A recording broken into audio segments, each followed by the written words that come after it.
Hello friends, मैं आपका mentor ए के सिंह और आज फिर हम अपने एलएलबी फर्स्ट सेमेस्टर क्लास यानी कंटिन्यू करते जा रहे हैं। थर्ड सेमेस्टर की क्लास हम कर रहे हैं और आज हम फिफ्थ सेमेस्टर की यानी फिफ्थ सेमेस्टर की क्लासेस भी देखेंगे, जो कि हमारा कहीं ना कहीं कौन सा यानी कि 5वां पेपर है, जिसके ऊपर आपकी फ़ाइल बननी है, जो कि ड्राफ्टिंग के ऊपर आपका पेपर है। उसका क्वेश्चन आंसर देखेंगे, यानी उसमें से क्वेश्चन जो पूछे जाते हैं वो देखेंगे और कहीं ना कहीं आपके लिए इम्पॉर्टेंट है, क्योंकि उसमें कहीं ना कहीं बच्चे प्रैक्टिकल में या फिर कहीं ना कहीं प्रैक्टिकल नॉलेज की वजह से यानी कि प्रैक्टिकल नॉलेज उन्हें होती नहीं है और कहीं ना कहीं वो इस क्वेश्चन यानी इस पेपर में बहुत से बच्चे फेल होते हुए दिखाई दिए हैं।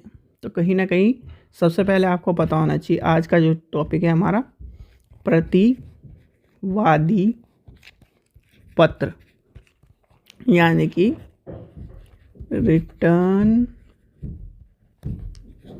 स्टेटमेंट किसे कहते हैं भाई? रिटर्न स्टेटमेंट से क्या होगा भाई? कुछ ना कुछ लिखित क्या नाम स्टेटमेंट होगी, यानी कि स्टेटमेंट का तो मतलब समझते ही हो आप।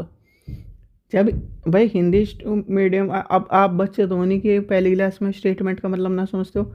यानी कि प्रतिवादी पत्र क्या होता है? प्रतिवादी पत्र वह होता है यानी कि लिखित कथन होता है एक तरह का, जिसमें प्रतिवादी द्वारा यानी कि प्रतिवादी द्वारा पेश किए गए लिखित जो वाचन होते हैं या लिखित जो कहीं ना कहीं उसकी बात होती है, जिसमें प्रतिवादी वाद पत्र में वर्णित प्रत्येक तथ्य यानी कि सारे तथ्य को अपने कथन यानी कि अपनी मुंह जुबानी कहीं ना कहीं पेपर पे लिखता है और ये बताता है कि उसमें ऐसे तथ्य का वर्णन करता है, यानी कि उसमें जो पक्ष के हैं और यानी कि पक्ष में उसके पक्ष में हो सकते हैं।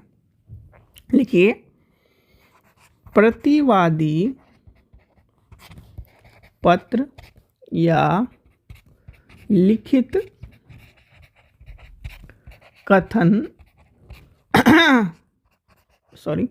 प्रतिवादी द्वारा पेश किया गया लिखित बचाव होता है, यानी कि जिसमें लिख लीजिए जिनमें लिखते हैं जिनमें प्रतिवादी वाद पत्र में वर्णित प्रत्येक तथ्य पर अपना कथन करता है तथा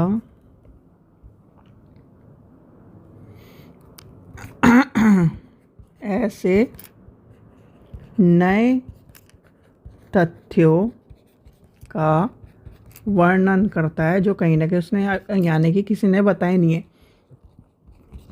करता है जो उसके पक्ष में हो सकते हैं। भाई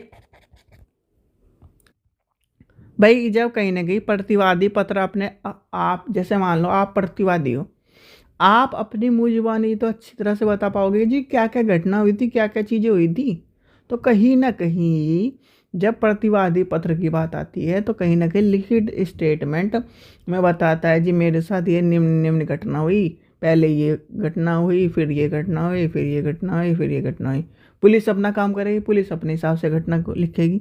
तो कहीं ना कहीं प्रतिवादी पत्र एक तरह से उसका बचाव का कारण, उसके पक्ष में एक तरह से रिटर्न स्टेटमेंट होती है। और कहीं ना कहीं प्रतिवादी पत्र में ये ध्यान रखना कि फॉल्स इंफॉर्मेशन यानी कि असत्य कथन, ठीक है, असत्य कथन पर कहीं ना कहीं प्रतिवादी पत्र में आपको क्या है, न्यायालय आपके ऊपर कार्रवाई भी कर सकता है और कार्रवाई एक दंडनीय कार्रवाई के तौर पर भी मानी जाएगी। इसलिए प्रतिवादी पत्र को कहीं ना कहीं सत्य लिखा जाता है और सत्य के साथ साथ एक तरह से उसमें ये सब चीज़ें लिखी जाती है जिससे कहीं ना कहीं पक्ष यानी कि प्रतिवादी अपने पक्ष में अपनी बातें रख सके और कहीं ना कहीं अपना बचाव कर सके। ठीक है, तो यानी कि प्रतिवादी पत्र पता चलेगा। अब वादी पत्र को भी देख लीजिए, वादी पत्र क्या है, यानी कि वादी पत्र की वीडियो आपको देख लेनी है, इसी के साथ साथ आपको मिल गई होगी। तो चलिए, आशा करता हूँ कि वीडियो पसंद आएगी। वीडियो पसंद आई तो लाइक करें, चैनल को सब्सक्राइब करें, वीडियो को ज़्यादा शेयर करें। Thank you.